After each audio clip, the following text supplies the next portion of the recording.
I've got this theory that if you're a millennial, I can place you in your millennial band based upon your response to my inquiry, talk to me about R.L. Stine. For me, as an elder millennial, or a geriatric millennial, as we are so lovingly referred to, R.L. Stine is Fear Street. It's all about Fear Street. Goosebumps, don't know him. It's all about Fear Street.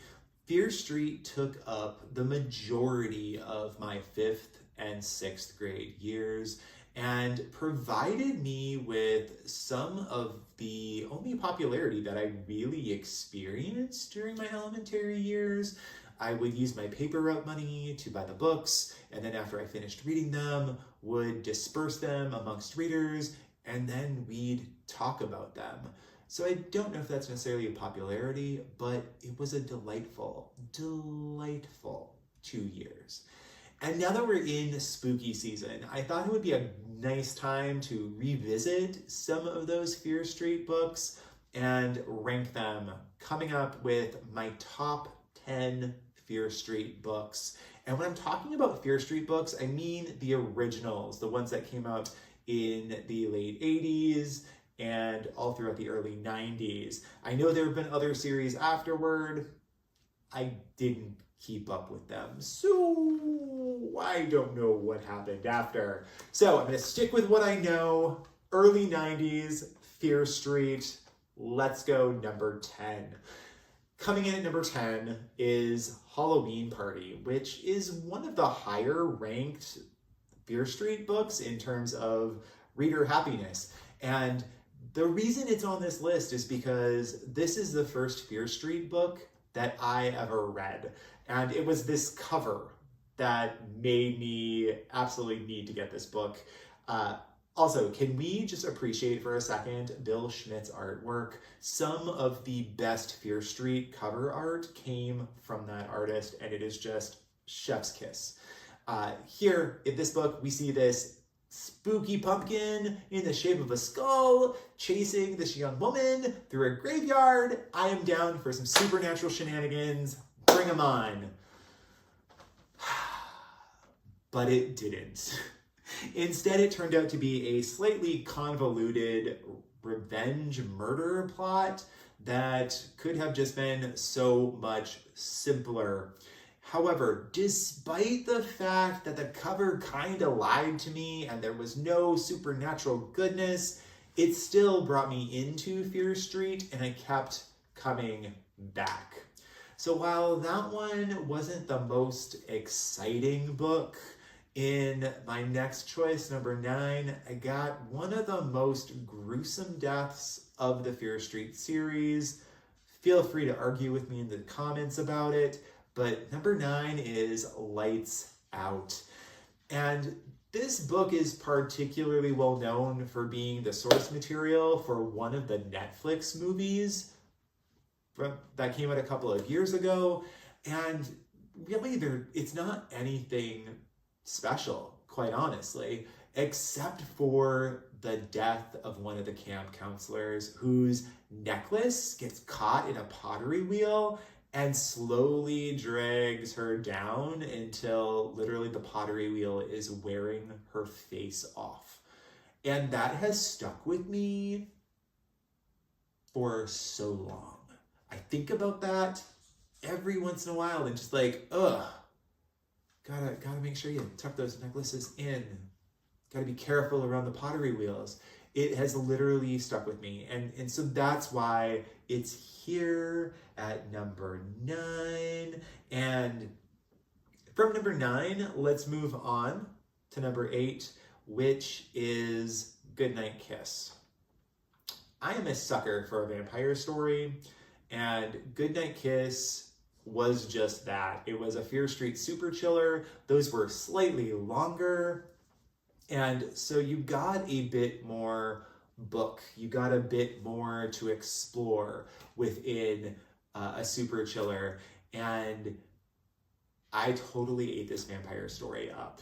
I really thought it was just amazing, despite the fact that literally Stine calls blood nectar throughout the entire thing.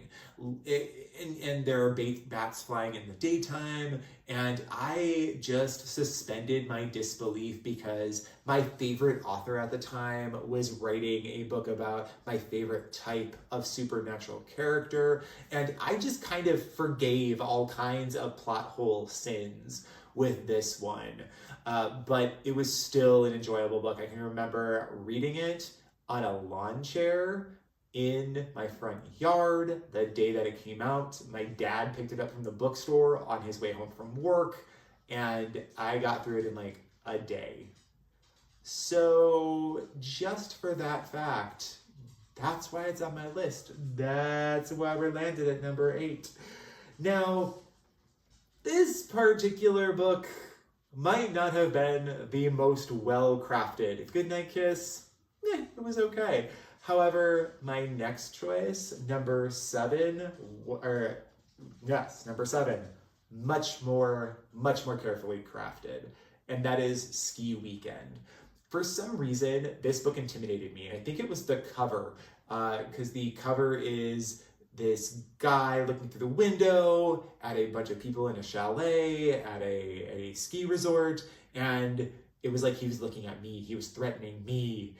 And so I didn't really read it until I got it in my Easter basket. And what I found in that book was a really smartly crafted and tight storyline. Like, it was just movement after movement after movement, and there wasn't really any filler in that entire plot line, and I really enjoyed that. It was that question of, wow, this is a kind of a quality storyline where things are happening for reasons, and it's all kind of wrapping up really nicely. And so it's kind of ironic that I avoided it for so long when it truly was one of the more enjoyably well-written books of the series.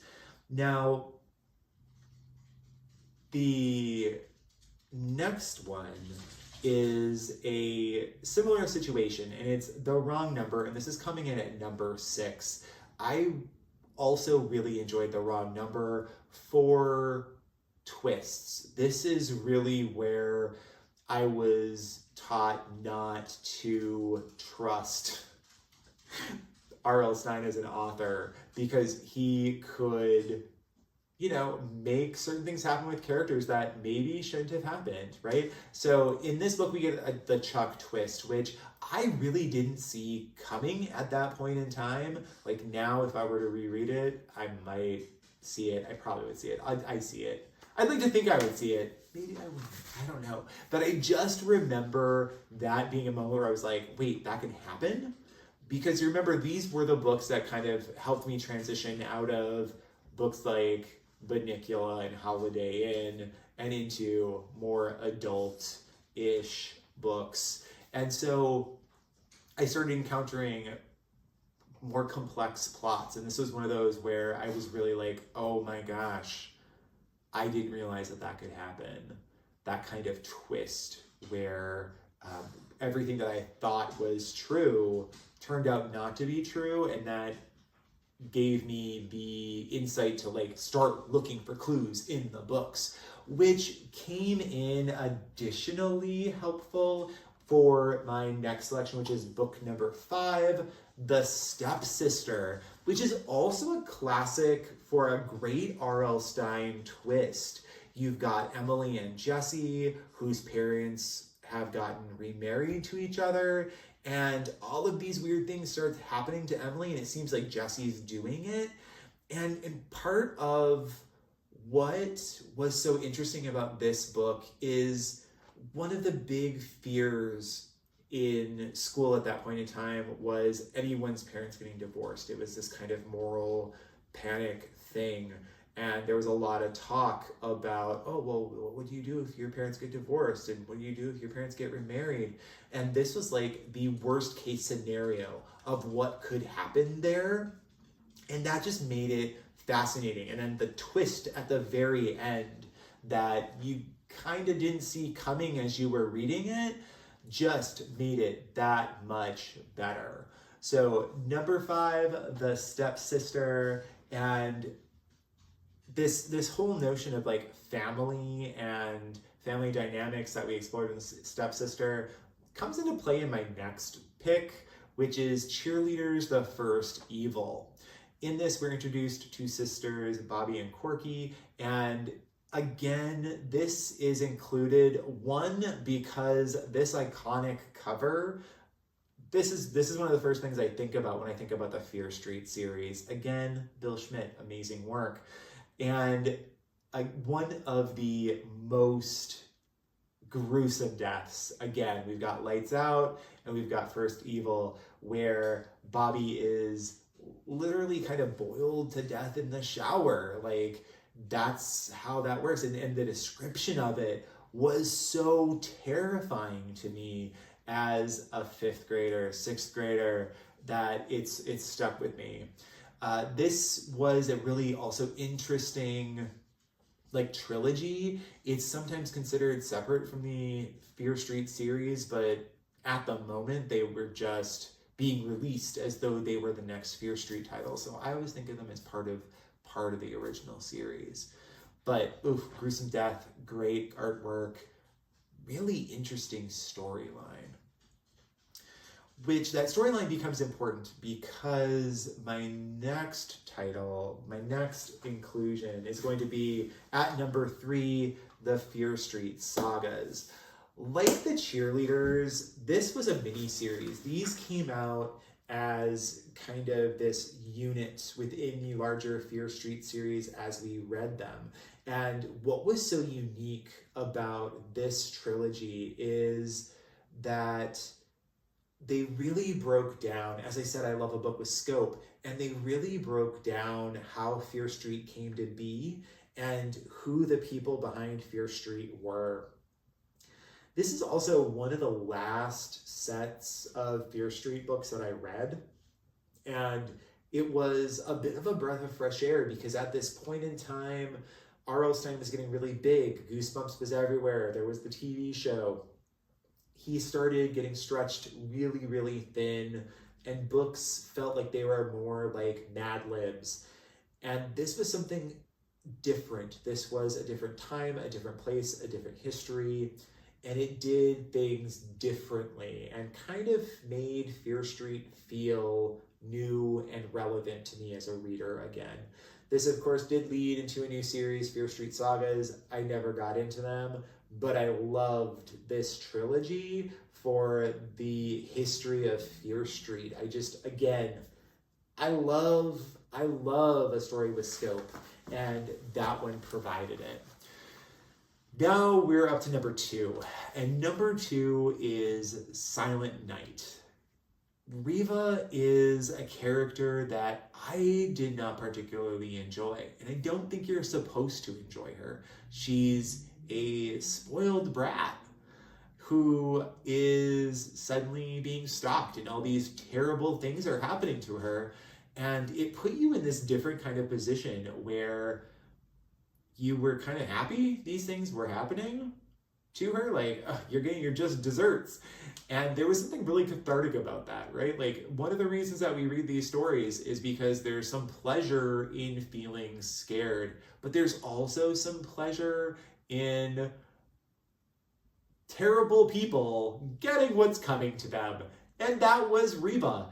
I can draw a direct line between the unlikable character that was Reva in Silent Night and books like Claire Massoud's The Woman Upstairs and the creation of these unlikable characters. Did Reva change by the end of this book? No, she didn't have to, because she had money, right? But it was such a fun book to read in terms of not really wanting to root for the protagonist, which was just such a kind of delightful experience as a reader that I just had to include it. And because the story really was super high quality, it was just really well orchestrated as you're trying to figure out who's doing these things to Reva.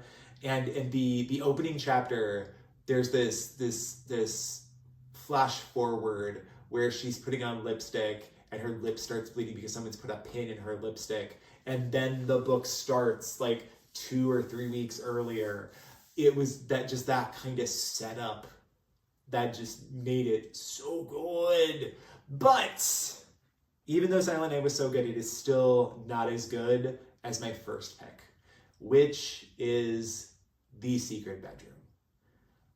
I loved this book as a kid. I cannot tell you how many copies I went through because on a sick day, this would be the book that I would read if I was home, not feeling well, because the one supernatural appeal of it, Halloween party, I wanted that book to have supernatural stuff. This one actually did. And it just twisted and turned. And when you thought it was over, when you thought things were most dire in this book, there was an additional layer brought in and things worked out, and it made sense in the way that it worked out. Like, it was a book that had logic to it, and sometimes with a supernatural premise, something comes out of the blue and saves everything, right? And I guess you could argue that, like, the ending of this book was a little bit of that, but it didn't feel like it. It still kind of doesn't feel like it. But the plotline with Leah making friends with the spirit that lives in her house that she just moved into, and then getting her body possessed by the spirit, and then the murder being committed, and it just kept layering. Like, the stakes by the end of this book, the stakes feel so high. I mean, not as an adult reader, but as a 5th grader, the stakes felt so high. And then R.L. Stine delivered and wrapped it up just beautifully. It's by far, like, if there's a perfect Fear Street book, I think this is it. I would love to know what your perfect Fear Street book is in the comments, because this one's mine. But yeah, there's my top 10 favorite Fear Street books. It was such a pivotal series for me. Like I said, it really helped me move from kind of kid books into more mature reading material, and provided some really just beautiful social spaces for me to be in as a 5th grader and as a 6th grader that obviously have left has left a massive impression on me. I am forever grateful to R.L. Stine for that work. I don't know if they hold up as well in modern times. They're definitely not as diverse as I would like, but they still really functioned in some interesting ways. So, my top 10 favorite Fear Street novels. Let me know in the comments what yours were, and I will see you again next week on Dr. Cranky Pants Reads.